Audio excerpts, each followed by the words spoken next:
ഇന്നലെ നമ്മൾ കഴുകി തുടച്ച് വെച്ച അരിഞ്ഞു വെച്ചിട്ട് ഉപ്പിട്ട് വെച്ച മാങ്ങയാണിത്.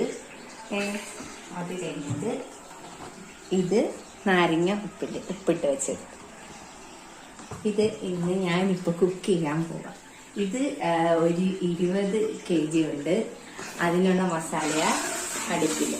മസാല ഒന്നും ഞാൻ പറയത്തില്ല കേട്ടോ.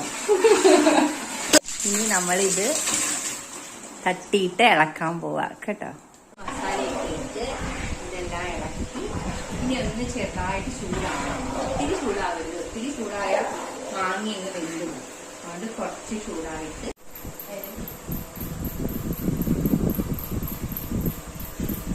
എടുത്തു വെച്ച നാരങ്ങ അച്ചാർ റെഡിയായി.